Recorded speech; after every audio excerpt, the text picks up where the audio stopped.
प्रिय संस्कृत मित्राणि नमः संस्कृताय।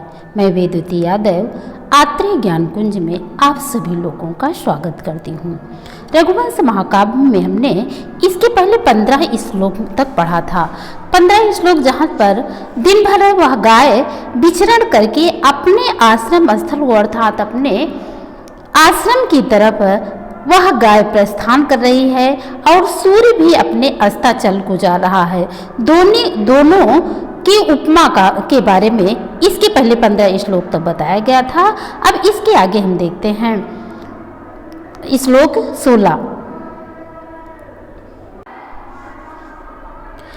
इसमें राजा के आगे चलती हुई नंदिनी गाय की शोभा का वर्णन किया गया है। क्या है? ताम देवता अतिथि क्रियार्थाम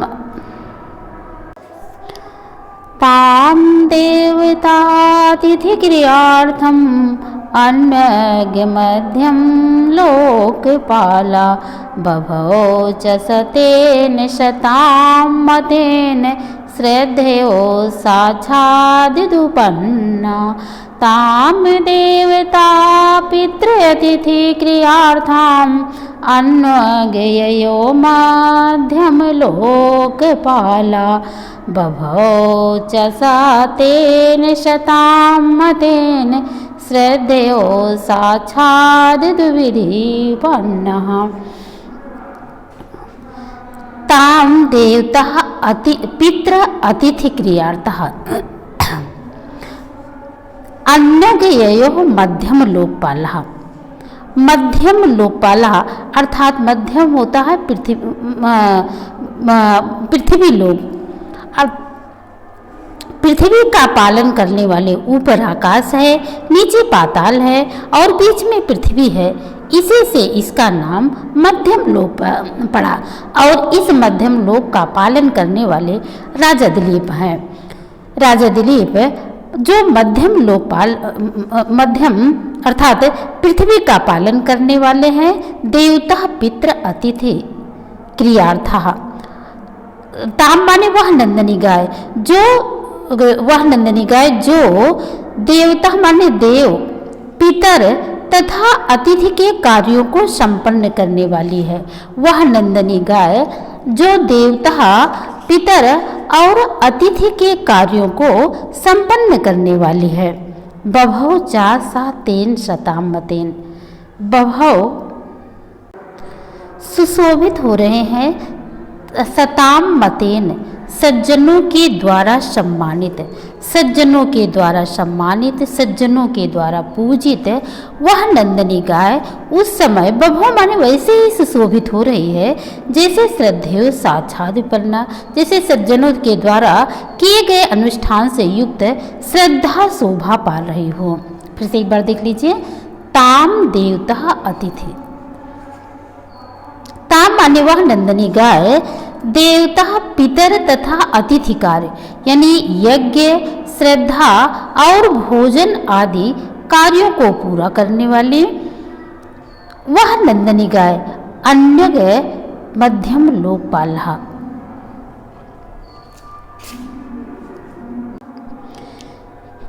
यहाँ पर देवता पितृ अतिथि क्रियार्था विशेषण बड़ा ही सुंदर है।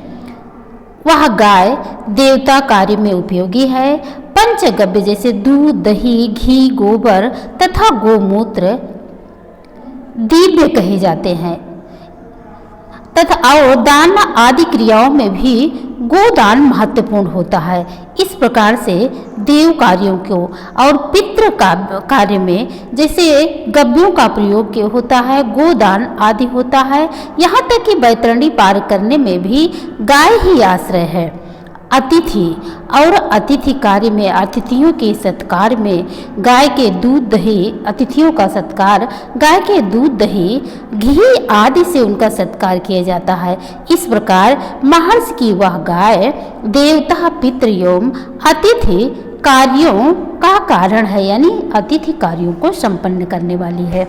वह नंदिनी गाय देव पितृ तथा अतिथि कार्यों को संपन्न करने वाली अन्य मध्यम लोकपाला, मध्यम लोकपाला अर्थात पृथ्वी के स्वामी पृथ्वी के स्वामी राजा दिलीप या पृथ्वी का पालन करने वाले राजा दिलीप, देवता पितृ अतिथि आदि कार्यों को संपन्न करने वाली वह नंदिनी गाय अन्नव्यय माने उसके पीछे पीछे चले, उसका अनुसरण किए।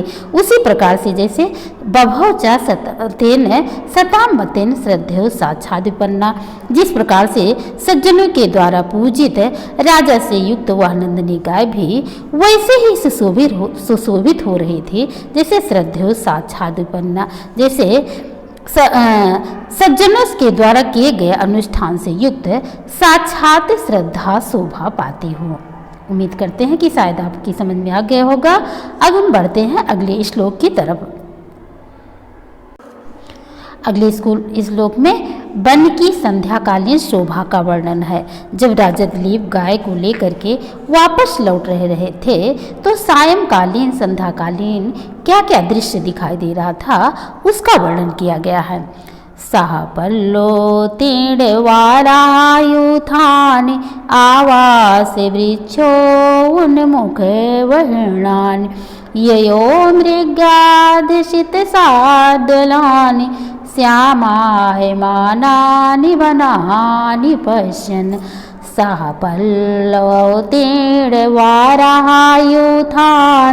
आवास्योन्मुख बहिर्णानि ययो मृगाधिशित साद्वलानि श्यामायमानानि वनानि पश्यन् श्यामायमानानि वनानि पश्यन्। सह माने राजा दिलीप, पल्लव अवतीर्ण वारायुधान, पल्लव अवतीर्ण माने छोटे छोटे तालाबों से,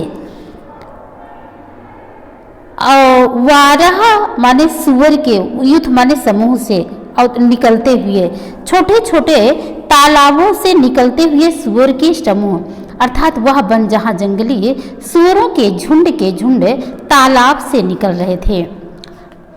गर्मी से व्याकुल होकर तालाबों में अपने को ठंडा कर रहे सुअर शाम को उसमें से निकल रहे थे। उसका वर्णन किया गया कि छोटे छोटे तालाबों से निकलते हुए सुअर के समूहों से युक्त आवास से वृक्षों हो, अपने आवास वृक्षों माने वृक्ष की तरफ, उन्मुख माने उन्मुख हुए, अपने आवास वृक्ष की तरफ जाते हुए वहिड़ान माने मोरों से युक्त है।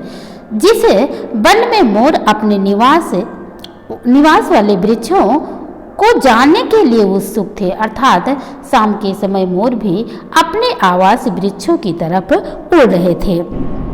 मृगः अधिष्ठित साद्वलान, मृगः माने हिरणियों के द्वारा, अधिष्ठित माने वह वन जहाँ कोमल घास से युक्त स्थान पर हिरण बैठे थे। साद्वलान माने भरी घासों पर हिरण बैठे हुए थे।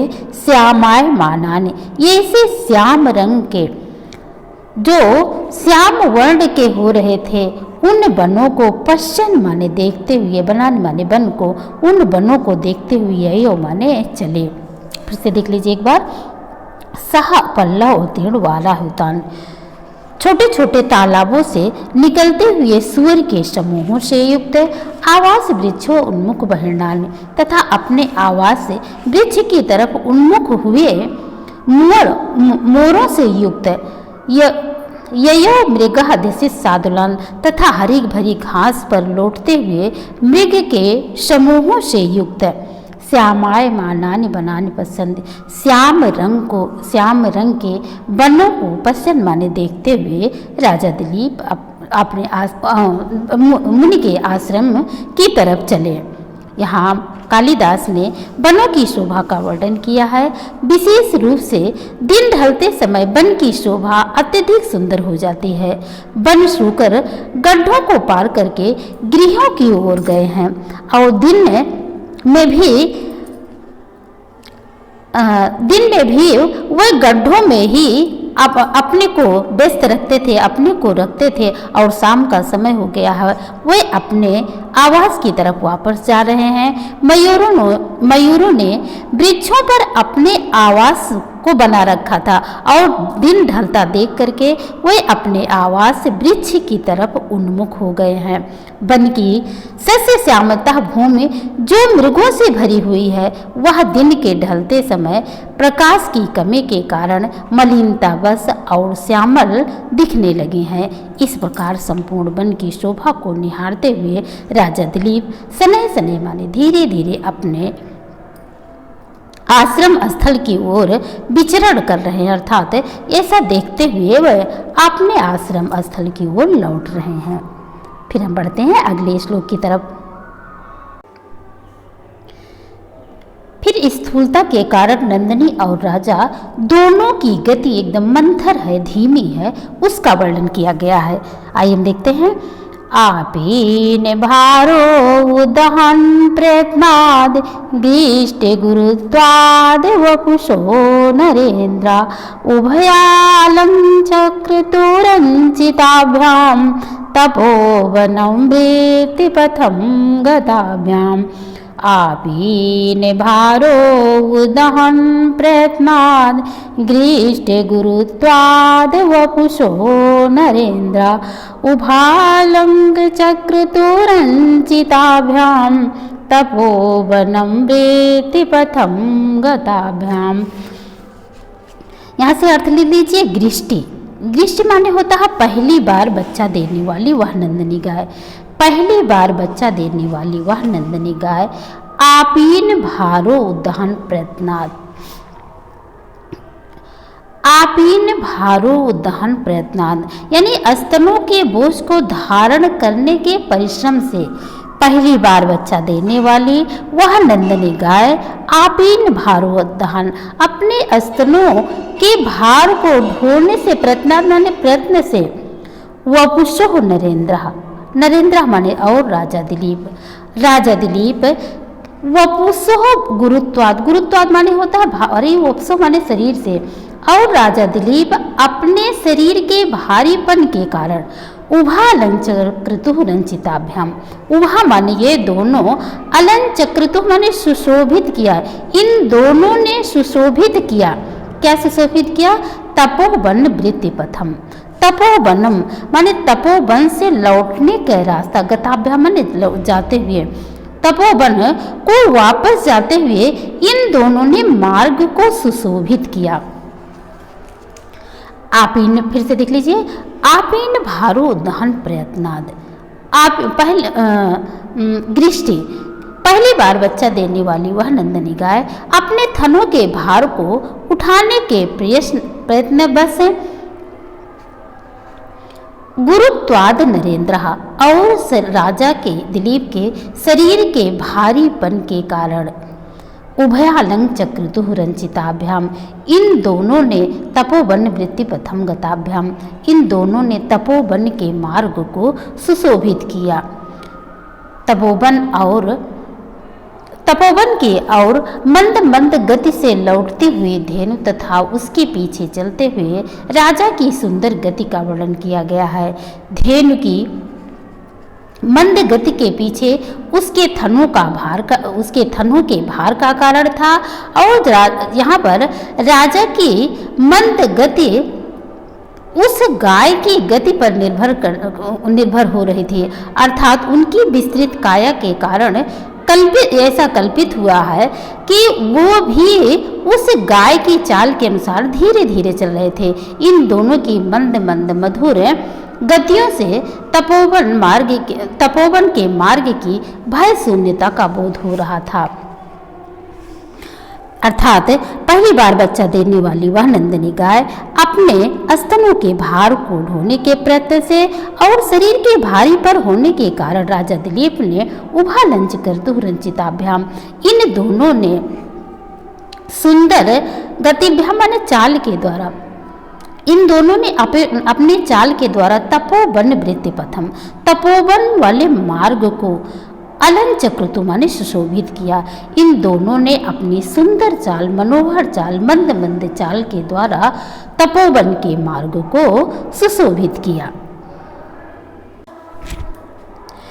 यहाँ पर राजा और रानी के बीच में स्थित नंदिनी की शोभा का वर्णन है। क्या है? पुरसे कृतावर्तिमन् पार्थेन प्रत्युद्गता पार्थिव धर्मपत्न्या तदंतरे सविराजधेनु दिन छपा मध्यगते संध्या पुरस्कृतावर्तमनि पार्थिवेन प्रत्युद्गता पार्थिव धर्मपत्न्या तदंतरे सविराजधेनु दिन छपा मध्यगते संध्या। पुरस्कृतः वर्तमान पार्थिवेन, पार्थिवेन माने राजा के द्वारा, वर्तमान माने मार्ग में राजा के द्वारा, पुरस्कृत माने आगे की गई, राजा के द्वारा आगे की गई, अर्थात आगे गाय थी उसके पीछे पीछे राजा थे, तो राजा के द्वारा मार्ग में आगे की गई प्रत्युद्गतः पार्थिव धर्मपत्न्या, पार्थिव माने राजा की धर्मपत्नी, राजा की धर्मपत्नी अर्थात रानी सुदक्षिणा के द्वारा प्रत्युद्गतः माने जिसके स्वागत के लिए, अर्थात रानी सुदक्षिणा नंदिनी गाय के स्वागत के लिए आगे खड़ी हुई थी। राजा के द्वारा आगे की मार्ग में राजा के द्वारा आगे की गई और रानी सुदक्षिणा के द्वारा अगवानी की गई। तदंतरे शाह विरराज धेनु, तदंतरे शाह उन दोनों के बीच में, अर्थात रानी सुदक्षिणा और राजा के दिलीप के बीच में विरराज धेनु, वह गाय उसी प्रकार से सुशोभित हो रही थी जैसे दिन छपा मध्यगते संध्या, जैसे दिन और रात के बीच में संध्या शोभायमान होती है। दिन और रात के बीच में, अर्थात राजा अपनी कांति के कारण दिन के समान था तथा रानी अपनी सुंदरता के कारण रात्रि के समान थी और गाय अपने पाटल वर्ण के कारण लाल रंग वाली संध्या के समान थी। अर्थात वह दोनों, उन दोनों के बीच में वह नंदिनी गाय दिन उसी प्रकार से दिन और रात के बीच संध्या के समान शोभायमान हो रही थी। बहुत ही सुंदर श्लोक है ये, महाकवि कालिदास ने बहुत ही सुंदर इस श्लोक का वर्णन किया है तथा इसमें यह उपमा अलंकार का भी बहुत ही सुंदर उदाहरण है।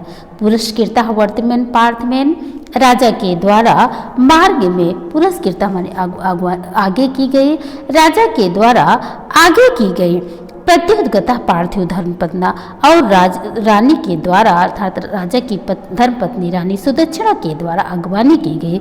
तदंतरे शाह विरराज धेनु, उन दोनों के बीच में वह गाय उसी प्रकार से सुशोभित हो रही थी। दिन छपा मध्यगते संध्या, जैसे दिन और रात के बीच में संध्या शोभायमान होती है। कालिदास की प्रकृति वर्णन चातुरी का सुंदर वर्णन है। राजा दिलीप धेनु को लेकर वन से आश्रम की ओर लौट रहे हैं।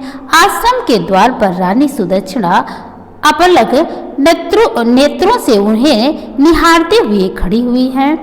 इस दृश्य की कल्पना कवि ने दिन और रात के बीच शोभायमान संध्या के रूप में किया है। यहाँ धेनु का रंग भी कपिला और संध्या का वर्ण भी कपिला है। बहुत ही सुंदर तथा सार्थक या उपमा का उदाहरण है। बीच में एक श्लोक छूट गया था 19 वाला, इसमें तपोवन से लौटे हुए राजा को सुदक्षिणा के द्वारा अपलक नेत्रों से देखे जाने का वर्णन है। वशिष्ठे धेनोर अनुयायिनं तम आवर्तमानं वनिता वनान्तात्, वसिष्ठे धेनोर अनुयायिनं तम आवर्तमानं वनिता वनान्तात्, पपो निमेष पश्म पंक्तिम् उपोषिताभ्यां व्युलोचनाभ्यां। वशिष्ठ धेनु अनुयायिनम, वशिष्ठ की गाय के अनुयायी। तम आवर्तमानम, तम आवर्तमानम वनिता वनान्तात्, वनान्तात् माने वन से आते हुए वशिष्ठ की धेनु के अनुयायी आवर्तमान माने लौटते हुए पपो निमेषल सपस्म पंक्ति।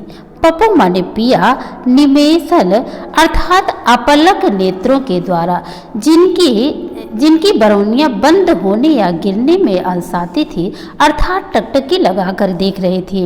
इस प्रकार से अपलक नेत्रों के द्वारा उपोषिताभ्याम में हूँ। सुदक्षिणा के नेत्र ने मानो उपवास किए हों, ऐसे नेत्रों से उसने लोचनाभ्याम ने नेत्रों के द्वारा पपवा ने उसने राजा को देखा, अर्थात पिया, उनका पान किया।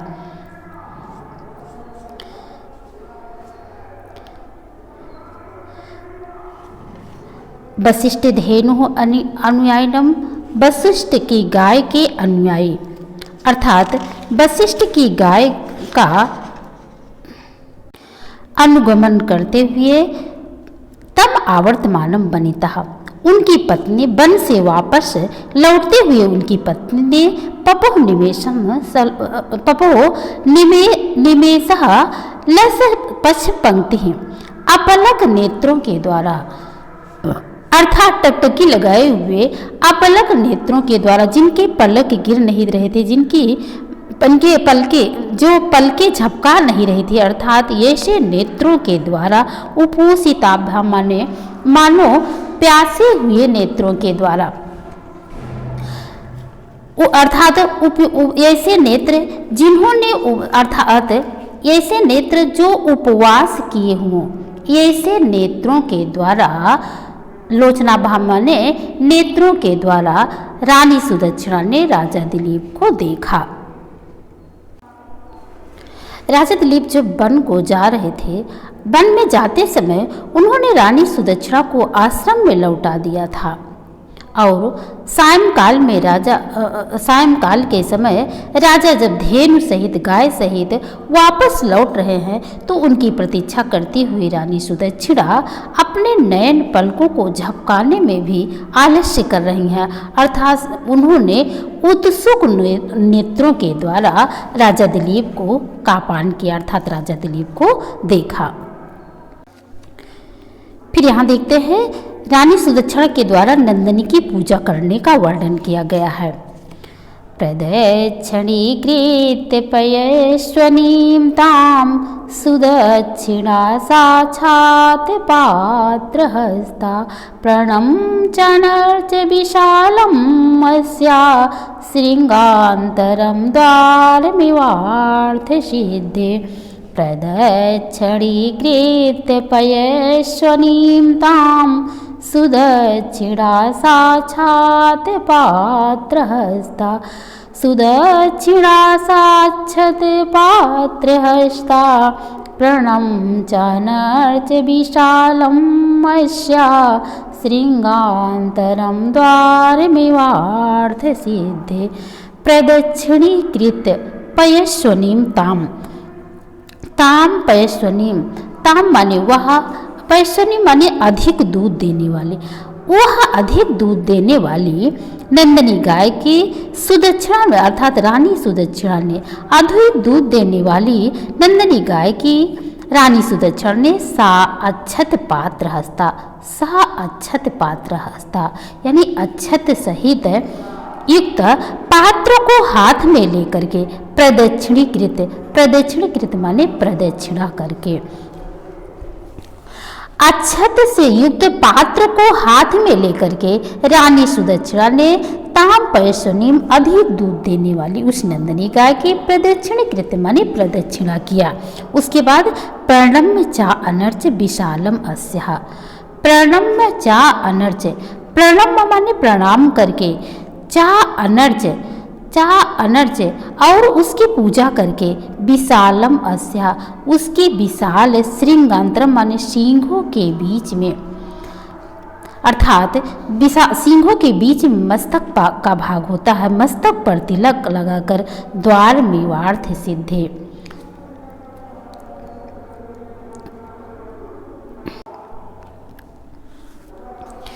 द्वार माने होता है दरवाजा, यहाँ पर नंदिनी के मस्तक की पूजा सुदक्षिणा ने की, मानो वह उसके मनोरथ सिद्ध के द्वार था, अर्थात उसकी मनोरथ सिद्धि वहीं से प्राप्त होगी। फिर से एक बार देख लीजिए। प्रदक्षिणकृत पैशुनीम ताम सुदक्षिणा साक्षात पात्र हस्ता।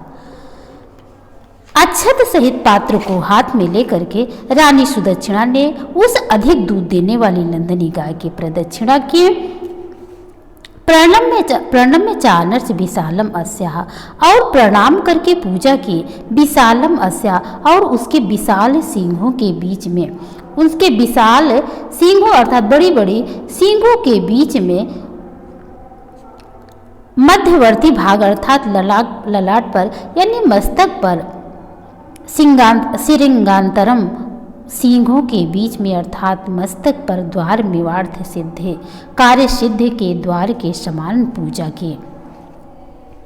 कालिदास ने यहाँ रानी सुदक्षिणा के द्वारा वन से लौटकर आई हुई गाय की अगवानी और पूजा का वर्णन किया है। रानी ने हाथ में अक्षत वाले पात्र को लेकर उस गाय की पहले प्रदक्षिणा की, उसके बाद में प्रणाम किया तथा उसके मस्तक पर तिलक आदि किया। पूजा विधि भी प्रकाशित किया है कालिदास ने। यहाँ पर कालिदास ने उस गाय की पूजा विधि को भी प्रकाशित किया है। राजा और रानी के लिए वह गाय अर्थ सिद्धि का द्वार है। राजा जिस प्रयोजन से ऋषि के पास गए हुए हैं उसकी पूर्ति गाय ही कर सकती है, ऐसा ऋषि का कथन है, अर्थात वशिष्ठ ने ऐसा उनको बताया था। जैसे मनुष्य अपनी कामना सिद्धि के द्वार की पूजा अर्चना करता है, वैसे ही उन राज दंपति ने गाय के ललाट की पूजा की। उम्मीद करते हैं कि शायद आप लोगों की समझ में आ गया होगा। अब इसके बाद वाला हम अगले वीडियो में पढ़ाएंगे, क्योंकि ज़्यादा पढ़ाने से बहुत ज़्यादा लंबा हो जाता है। थोड़ा थोड़ा पढ़िए जिससे अच्छे से समझ में आया। आप लोगों को कैसे लगा कमेंट करके बताइएगा। यदि अच्छा लगा हो तो एक बार लाइक कर दीजिएगा, किसी ज़रूरतमंद के पास शेयर कर दीजिएगा। चैनल पर पहली बार हैं तो सब्सक्राइब कर दीजिएगा।